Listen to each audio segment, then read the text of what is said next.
So back to the story.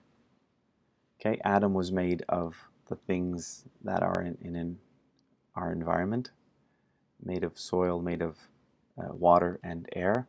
But now the story continues because Adam is put in the garden, two verbs, to till it and keep it. Now I decided to put three different translations, probably three of the most popular translations. And it's kind of cute because in the New King James Version, it says to tend it and keep it, and then there's a little note, and it says we can also translate by cultivate. Now to cultivate the land and keep it, to work it and keep it, or work and care for it, to take care of it. These are two verbs that are really great. And the first one, the first verb, to tend, till, cultivate. The real verb in Hebrew is to serve. The expression to serve the soil or to serve a garden it means to cultivate. And it's the same verb that, for example, when God asks that we should serve God, it's the same verb. So if you serve God, you'll have a long life. If you serve the soil, if you serve earth, you'll have a long life as well. And it's also, I think it shows this collaboration we're called to have with the earth. To serve. Cultivating is to serve the earth. It's very interesting. And let's look at these two verbs. So I chose these ones, which are the ones we're used to here. To keep it, to till it. I put them like that. So what does it mean to keep? Well, it means it's going to be sustained through time. To make it last. The garden should continue to be a beautiful garden as time goes on. And to till it. Well, it means to develop the land by extracting its resources. If you're going to till the soil, if you're going to cultivate, well, it also means that you're going to be cutting down trees. It also means that you might think, okay, well, I need to cut to get more light and to be able to do this. And I want a flower garden and I need more sun there, and I'm going to build a path there. And so you're reorganizing everything. God is not saying, leave everything wild. In its wild state, don't touch anything. Environmental conservation. We just don't touch anything. No, that's not what God is saying. But we do have the responsibility that while we till and cultivate, that we make sure that we keep it. So we're supposed to stimulate more life around us. That's our responsibility. That's what God is asking us. So to keep means it has to be sustained through time. It's sustainable. And to till it means that you will be developing the garden. Sustainable development. The inspiration was already there in the Bible. And it took 1987 for the expression to be official from the UN. And then from there, environmental groups and eventually governments started using the expression. And then we Christians are late getting on board. And we should have been the ones telling the rest of the world this principle, because it's right there in Genesis 2:15.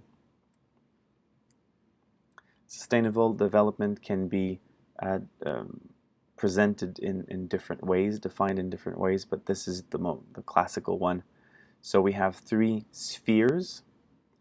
Usually society, if you ask any politician, they're trying to balance social and economic. We want people's well-being, but we also want an economy that's still a healthy economy, a healthy redistribution of the wealth, and also incentives so we can continue developing and people have jobs. And so that's one part, but we can't do it destroying the social fabric and creating inequalities, and we should not destroying the environment. So it is sustainable when those three spheres start converging and when we find projects that are beneficial for all three. That's one way of defining sustainable development. Let's move on to something else. Adam is then called to name the animals. And the classical interpretation for that is that Adam, by naming the animals, is showing that he has dominion over them, is showing that he's the master and he has power over them. Now, I understand that in life that is true. If I get a dog and I'm the master who names the dog, well then after that I shall be using that name very often to give him orders. So I understand the idea. But I think if we keep that as the only interpretation of this passage, we're losing something really important. And I'll tell you a story. One day, went to church, and on that given Sunday, the reading from the Old Testament was that one, naming the animals. And I was very curious to find passages from the Bible that had to do with the environment. And I thought, that one's interesting. But I don't know what it has to do with the environment. And I just kept on thinking. Went back home, and then it was going to be lunchtime, so I go wash my hands. There's a window so I can see outside while I'm washing my hands, and this yellow bird flaps and comes to the windowsill. And I'm just amazed.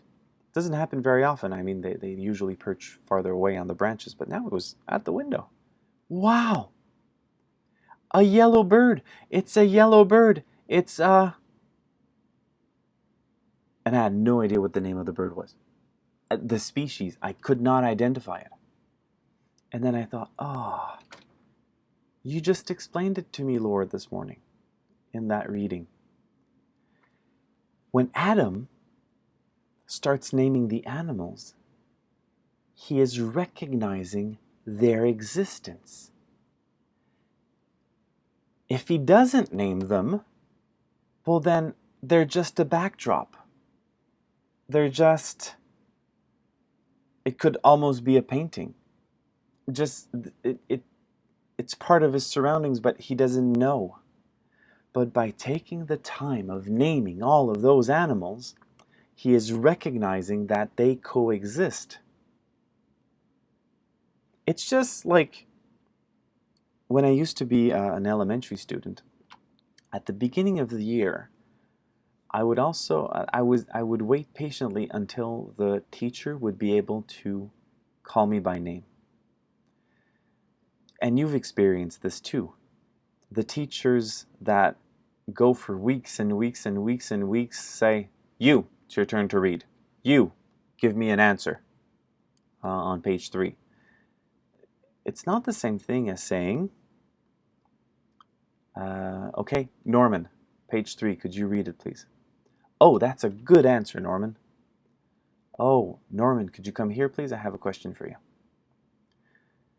The fact that I was called by name, I felt I had more value in the eyes of the teacher than just being you, one other number in that class.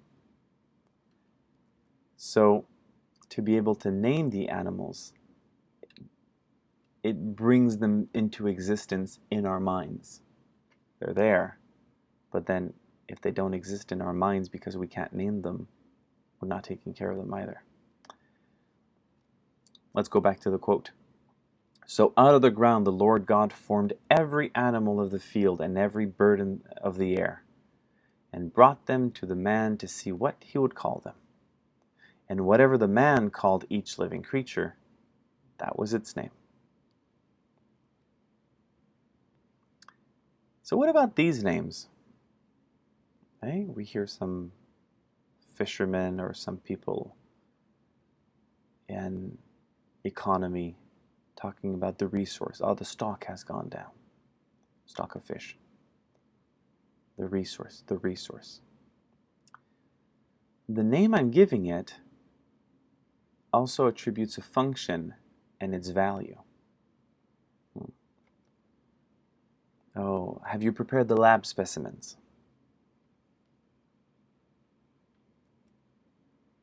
Oh, that timber is ready to be cut.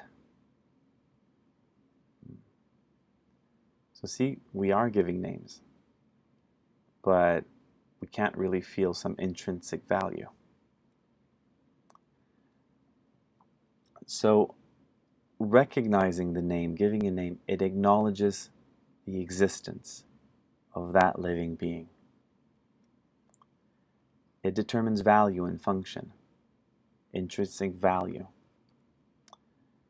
And now, I'll give you a little challenge. Now, these animals are from where I live in southern Quebec, in Canada. So bear with me if you're from somewhere else. You probably don't know the names of these animals, but you could do the same thing with other cards where you're from. So this was the nice bird that came to my window. What's it called? It is a goldfinch.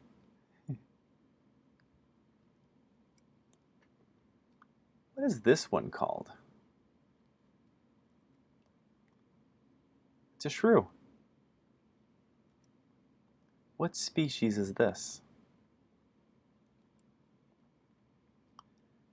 A striped chorus frog. Now, in southern Quebec, there's some woods. I go walk there from time to time, and these woods are almost like an enchanted forest. It's quite special because there's a time of year where they're abundant, and they sing in such a manner that like the whole forest vibrates. It's just so beautiful. You know, birds don't sing like that, and other insects don't exactly sing like that, but these beautiful little frogs, they're very small, by the way. They're the size of my thumb. What is this called? Now, if you say fish, half a point. But we have to be able to identify the species of fish. This one is a yellow walleye. So Adam is created, and then we have all the animals that are shaped with loving hands from the Creator, one by one, just like Adam was shaped from the earth, formed. Also is the case for all the animals, and he names all of the species, and he feels alone. Now, it's not clear that Adam is completely, in the text, that he's completely a man. He's a human being, but then the word used in Hebrew is kind of interesting because it says that God took, the word could be the rib, but it also could be the translation of he took his side. Also, it kind of means that he's been cut. So the first human being was self-sufficient, didn't have sex, a gender per se. And then all of a sudden he feels very tired and he falls asleep, and then God takes the side. He cuts Adam. He's sectioned. The origin of the word sex. Section. He's cut. Sex is this cut between two complementary genders that then can come together and create life together, and maybe have a life together. So we have, then the text talks about man, ish, and woman, isha. So his name is Adama. He comes from the earth, and her name will be Eve, which means the living one. So they're a couple, and they live in this beautiful harmony. What is this harmony in the Garden of Eden based upon? Well, first of all, they live with lots of abundance. and it's a beautiful garden. And God says you can eat from everything. You can eat everywhere. There's the tree of life in the middle. All the creatures are invited to eat from the tree of life. There doesn't seem to be any problems there. But don't eat from the tree of knowledge of good and evil. Okay? And then the snake comes, and already this is a very interesting sign. It's a myth because there's a snake that talks. Doesn't really happen elsewhere in the Bible that we have animals that talk, except one story in Numbers where there's a donkey that talks, but that's the only one. There's a snake that talks. You want a hint? It's a myth? There you go. And so the snake tries to convince Eve. By the way, in the story, we get the hint that Adam is right there, right next to her. So we can't start accusing that he didn't know or that they were both in it. Eve is not more responsible than Adam. That's another story. Anyway, they were not supposed to eat the fruit from that tree. That was the limit. God said, you can eat all of this, but don't cross that limit. This is the only one. I'm trying to take care of you. Just don't eat from that tree.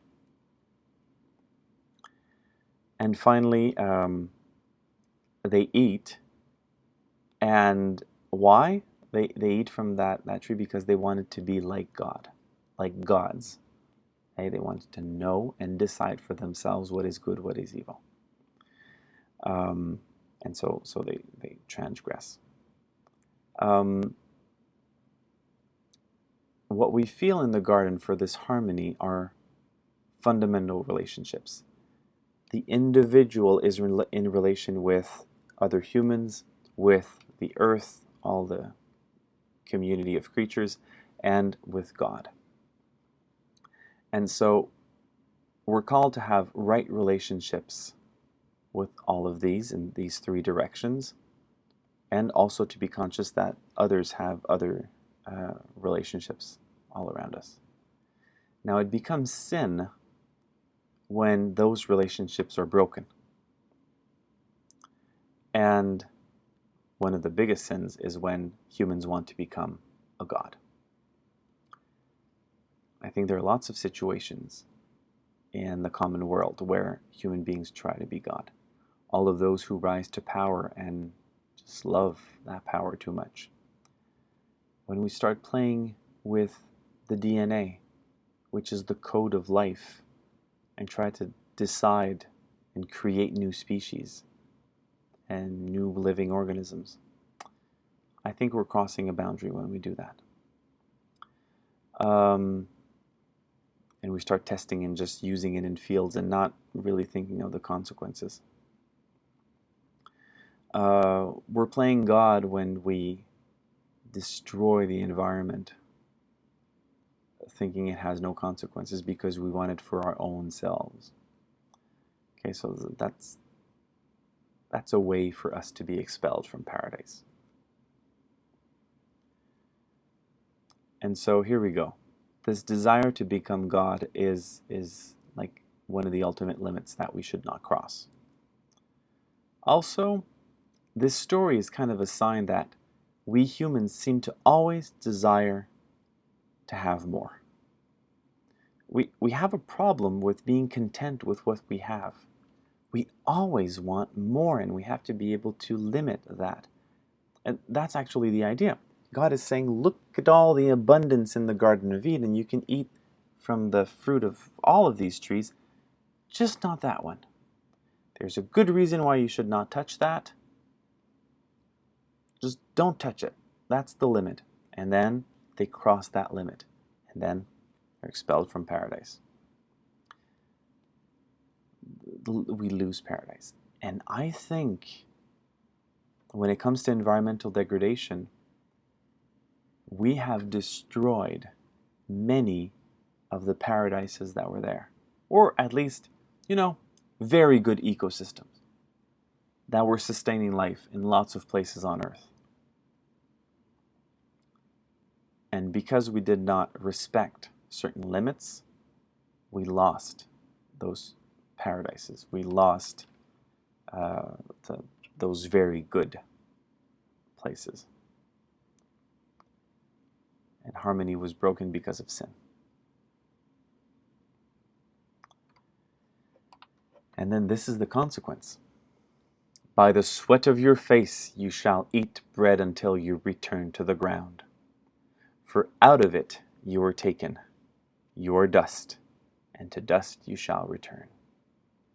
So Adam was created from the mud or dust or soil. And finally we will turn back to soil. Very humbling. It's a reminder that we might be made in the image of God, but we are creatures made from dust. It was such a cool picture, I had to share it with you. So Genesis 2 and 3 brought out all of these themes that have to do with the environment. We are made of the stuff that surrounds us, of earth, water, and air. We have a responsibility to till it and keep it. We should be able to name the creatures around us, because when we do, we recognize their existence. And we recognize we're part of a community of living beings with the same Creator. And we should respect the limits that God has put so we can continue living in abundance, living in very good ecosystems.